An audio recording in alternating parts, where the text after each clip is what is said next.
You're watching The New Stack Makers, a podcast for people who develop, deploy, and manage at-scale software.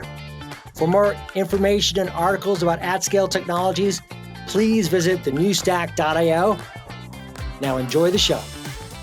IBM helps organizations cut through IT operations complexity with an automation strategy that seamlessly connects applications and systems with AI-powered, API-driven automation, delivering dynamic, scalable, and intelligent system integrations through unified experience. Hello, and welcome to another episode of the New Stack Makers. I'm Heather Joslin from the New Stack, and today we're going to talk about Agentic AI and what it means for your network operations teams in particular. How can it relieve tedium and toil? How can it accelerate resolution times when you have an incident? And what are the limits of Agentic AI at this stage of the game? Where does it still need a human in the loop, as they say? Joining us for today's conversation is Sanil Nambiar. He is Client Engagement Lead at IBM Network Intelligence at IBM. Hi, Sanil. Hi, Heather. Happy to be here, and thanks for having me on the podcast. We're delighted to have you. Sanil, obviously everyone watching and listening to this podcast knows about what IBM does. What are you involved in there? Yes, people know about what IBM does in the space, but it's probably good to sort of jog everybody's memory about what's IBM's strategy and why it is quite explicit and clear as far as AI is concerned, because it's really important to anchor the discussion around that strategy as well. So the strategy obviously is hybrid cloud, data and AI, and automation working together as an architecture, right? And this is why IBM has invested deeply in three foundational platforms. Really, Red Hat for that consistent runtime across on-prem and cloud. That's this hybrid cloud platform. What's next for data and AI? HashiCorp for lifecycle control and policy-driven automation. And the recent news around intending to acquire Confluent, which is for real-time contextual trustworthy data access for AI. So all of these are like really open source rooted and represent architectural sort of control points, not point solutions. And this is really, really important to this conversation because AI does not sit on top of chaos and magically fix it. You really need environments which are consistent, infrastructure that is programmable, data that moves in real time, etc. So, that's really, a contextual segue, for what you just asked me around, what I do at IBM. Essentially, I lead the client engagement for this product called Network Intelligence. It's built around time series foundation models and agentic AI. And I've had hundreds of conversations, really, really fantastic conversations with clients about adoption of AI into operations, have done, hundreds of demos. We are putting, things into production. It's been one heck of a busy year. So let's dive into our conversation here. What are some of the biggest challenges that network operations teams in particular are struggling with right now, based on what IBM hears from its customers? Well, there are many actually. I mean, this is from real customers that I have been speaking with, and interacting over the last 1.5 years or so. I can categorize some of them as like modern distributed and software-defined networks have outstripped human cognition because of their increasing complexity. So that's a big problem that operation teams are challenged with right now. Just this rising complexity, of these modern distributed and software-defined networks. And therefore, the signal to noise ratio is a natural offshoot, really, of that particular problem, and it's really low. And so you have to sort of decipher all of this data silos and the data fragmentation that comes with this, network complexity. This third one, I would say, is this expertise barrier that exists today because monitoring tools themselves have become so sophisticated that they themselves require, deep knowledge, which veteran NOCs, like people in the NOCs who have experience over decades, they have this intuitive knowledge, which is really hard to replicate in systems today. They have this tribal knowledge. It's really not transferable to new hires so that you can deal with these complexity. You can't throw people at this problem, essentially. That's what I'm saying. So there is an expertise barrier that exists. And then a lot of these observability tools only tell us what happened. But deciphering the why in the messy production network environments is really a long drawn trial and error process involving, like I said, intuitive tribal knowledge combined with the tacit information that, or the explicit information that networks give you. And only senior engineers have this cognitive, workload, which is very high, and they really work on hope of fixing these things. So the final last one I would say is, and I think probably the most important one, is the trust that they have to put on AI, or the lack of it, right? So that's I think a really really important one, the trust in operations for AI. Yeah, and it seems like the stakes are very high too, to put your trust in AI at this stage. Exactly, But yeah, exactly. And, yeah. and and I would say the top issue, today, if I had to prioritize out of the four or five that I told you, right, it's really about trust, because in production environments, the cost of being wrong is really, really high, right? In a bad recommendation can cause an outage, an SLA breach, or trigger irreversible change. So when customers ask about, what can your AI do for me? That's not the right question that they ask. They actually ask, can I actually trust when it matters? Really, when it matters a lot. So that trust problem actually comes from like three, I would say, deep structural challenges.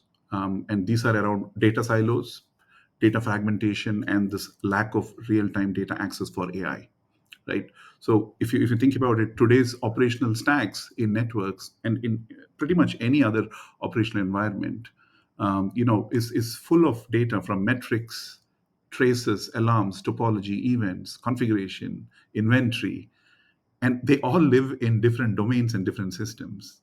So there is absolute sheer abundance of data, but it doesn't help if that data isn't connected. And so this information becomes islands instead of a coherent picture of what's going on. That's what we are calling as data silos, separate stores of data that can't easily talk to each other. So they can really be like real blockers for visibility and decision making, and very deterministic automation. So that's one problem. The other problem is really data fragmentation. This is a really interesting problem about data fragmentation. What I mean by that is, like, operational data is not only spread across different tools, but the way in which these tools describe these data is in different models and semantics. Take, for example, SNMP. It's described in MIPS. The data is modeled in MIPS. Configuration data is expressed in Yang models. Traffic behavior is captured through flow records. Logs and events have their own schemas. They don't naturally line up. Humans have to translate these models and semantics. So you will start to struggle to correlate all of these things meaningfully, again, leading to an erosion of trust, because of all of these problems. And finally, I think that lack of real-time data, that's very, very important for AI. AI will not work if ops is working on stale and batch data. That data must move continuously to where the AI, actually needs it. And crucially, moving data does not mean you're moving the context or the meaning with the data. Speed without context, still leads to very brittle decisions. So these are the big challenges that I see. Just to summarize: trust, data silos, data fragmentation, real-time data access, all leading to an erosion of trust. In my opinion, the biggest challenge in applying AI for operations today. Let's talk about how could AI agents address some of these issues. I mean, obviously, the trust issue. Some of it is just AI needs to get better, but in terms of the data fragmentation, in terms of the data silos, the context for the data, for real time data, and Yeah, I mean, AI agents can help, Heather, but only if they are sort of designed around a core operational reality, which means AI in operations needs access to real-time data. It it needs access to where and when that data matters, and with meaning and context. And I can't stress how foundational this is, to be honest. And let's take data silos, for example. How can agents help here? For data silos, what we have seen is, um, agents can actually act as context stitchers. So they can pull evidence from metrics and alarms and topology and configs and tickets and runbooks and past incidents. and they can bring the context together very, very meaningfully. But again, with a caveat, this retrieval only works when it is really grounded in structure and not in like free text, right? So this is really, really important to understand. And this is where concepts like ontological grounding with knowledge graphs really, really becomes very important for large language models and agents to be grounded in reality and with determinism. So topology can only tell you what's connected. Knowledge graphs can tell you how and why things are connected. And ontologies are very crucial here. Ontologies, just think about them as a simply as a rule book for the graph, right? It defines the constraints, the policies, what is expected, what is allowed, and what is not possible. So I'll give you an example from the telco domain. Say, for example, if a cell, an ontology rule would say a cell site must have at least one frequency band. It should say that adjacent cells must avoid frequency overlaps. So these are not opinions. These are like domain truths that needs to be honored, during the working of that particular network. And now, because you can make these things machine readable using a knowledge graph, the agents now have access to this why things are happening, not just the what the observability tools are telling them. So the tribal knowledge from your most experienced engineers can now be encoded, made machine readable for the agents to reason deterministically. This is one of the ways in which agents and AI in general can help with the data silo problem, that is being context stitchers, right? So if a topology can tell you a cell site is connected to another cell site over a particular link, it really can't tell you if there is a fault propagation problem that is happening, and if, say, cell site 32 fails, the graph itself can actually then identify, hey, there are 4 adjacent cells that needs capacity boosts. There are 300, voice over LT calls that needs to be seamlessly handed over. And there are 2 fiber backhaul links that needs to be load distributed. These things are not, easily inferable just by connected topology. You need ontological grounding for all of these things, which means the AI is not reasoning out of its corpus of training. It's actually reasoning through something more deterministic. That's a great way to bring data silos together. So that's a good example of how AI agents can help in that data problem, which then improves trust as well. So it's hitting many birds with one stone, I would say.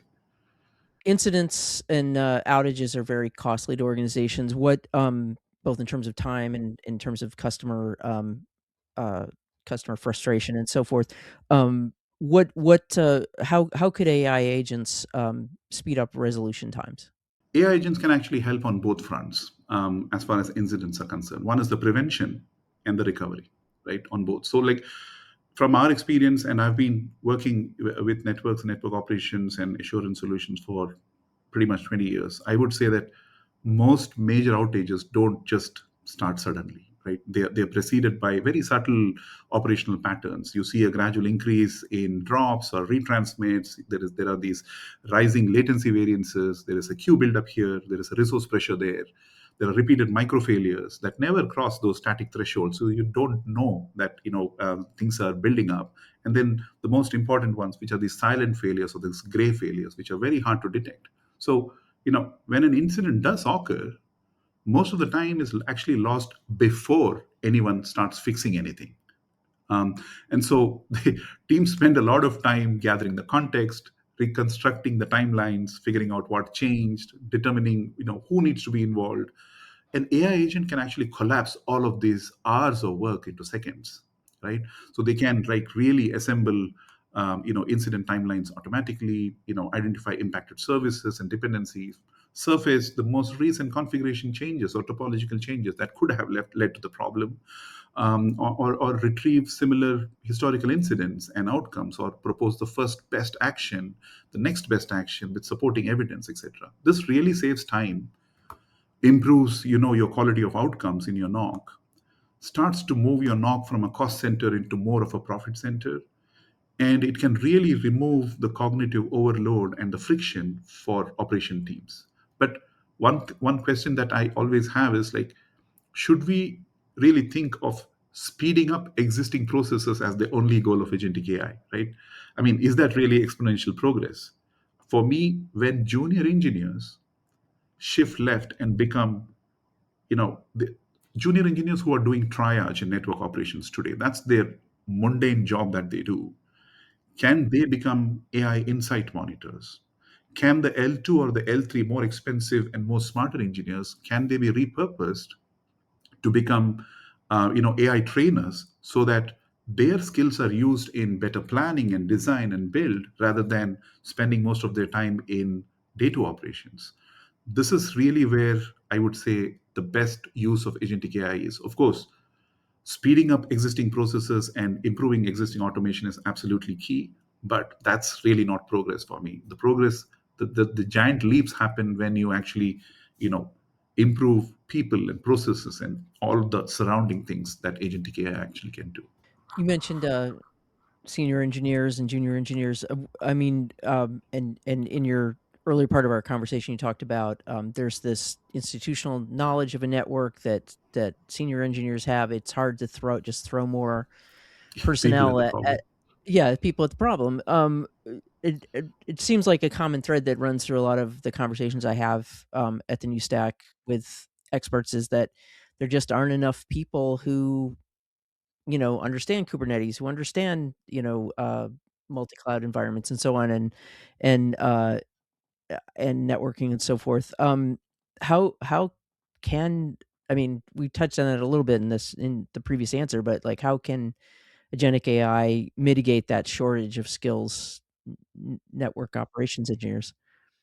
Yeah, I mean, this is a real problem, and it's a small number of experienced engineers, are the one carrying most of the cognitive load in operations today, right? So on-call fatigue is real.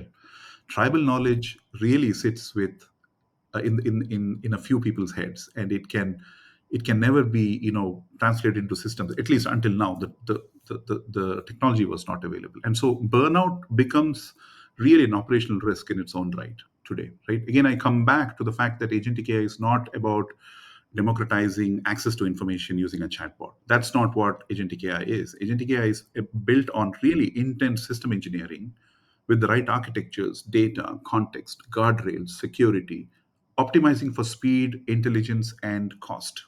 So, accessing information is not the same as accessing understanding and meaning and context. For agentic AI to solve the skills issue, we really need proper knowledge management architectures for the LLMs and the agents to use. That's why I go back to ontologies and knowledge graphs. They are the ones which can capture institutional knowledge and can be updated, programmatically, right? The other thing that becomes super important now that there is a lot of dependence on multi-agent architectures, etc., is this observability of the agentic AI itself. It's super crucial because you can then benchmark and improve its performance. Every trace and every span within that trace of what the agent is doing actually needs to be captured, reviewed, and improved by SMEs. So this is the only way in which we can build AI systems which are truly meaningful for enterprises.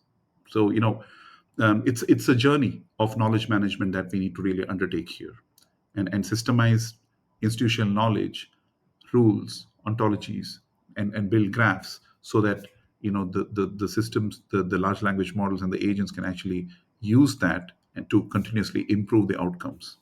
Um, how is IBM using agentic AI to help support network operations teams?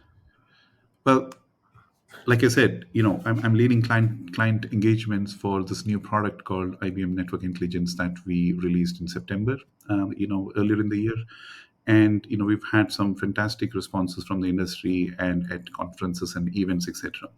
So, like I said, IBM's strategy around hybrid cloud, data and AI automation, we've just sort of built built IBM Network Intelligence around those principles of proper trust, LLM scaffolding, making sure that we have the right AI tool for the right task. For instance, LLMs are really not very good at understanding time and any temporal structures or multifact causalities that exist in networks. And networks are all about time. So, if we can decouple the architecture to use a time series foundation model, which can really understand time, you can pre-train it to a particular domain, say an MPLS domain or a data center domain or a radio access domain. And then the accurate observations that come out of it can be fed into a reasoning LLM with access to agents and context and grounding documents and dynamic tool calling, etc. Then you have an architecture which is more accurate. It's scaffolded with trust, and we can start to use that in operation. So it's been a fantastic journey in the last 6 months, talking about how IBM Network Intelligence can materially improve the workflows that are existing today, and not just just existing automations. Okay, let's talk about the limits of agentic AI for operations teams at this point in the evolution of the technology. Where in the operations process / workflow do you see a need for a human in the loop? Well, overselling autonomy is one of the fastest ways to lose trust with operations team, like I said. And most agentic AI systems are limited in production today, in network operations at least. And it's not really ready for multi-agent conversations that are happening, or interactions that are happening locally or over the WAN, etc. So we need to be very practical and grounded in understanding the limits of agentic AI. And in most cases, you will see that we have either a single agent doing deterministic tool calling, or multi-agent architectures with deterministic workflows behind them, which is very, it's perfectly fine to start in these areas, because you want that determinism and the initial trust to develop. And so this is a great way to start. So if you ask me, which are the obvious ones where humans are needed, one of them is like I mentioned, high risk actions that needs human review, traffic rerouting, configuration changes, failovers, rollback. All of these need explicit human approval. And since LLMs are probabilistic by nature, not it's a feature, not a bug, ambiguous situations will occur all the time, and so that requires human judgment. And in many cases, we notice that production networks are messy, and there's telemetry is incomplete, data is delayed or contradictory, multiple root causes are plausible. The issue can span technical and business domains, and so human oversight is actually required in such cases. But in general, it's good practice to implement deep observability of the agentic AI, so that we can monitor them, we can improve them, and we can really overcome its current limitations going forward. Thanks, and that's a wrap. I just want to thank Sanil Nambiar of IBM for joining us today. Thank you, Sanil. Thank you for having me here. And thanks to all of you for joining us. This has been Heather Joslin for the New Stack Makers. We'll see you next time. If you like this video, please give us a thumbs up. And if you'd like to see more videos like this, you can always subscribe to our YouTube channel. We're on all the major social media platforms. You can always find us at thenewstack.io. We hope to see you soon.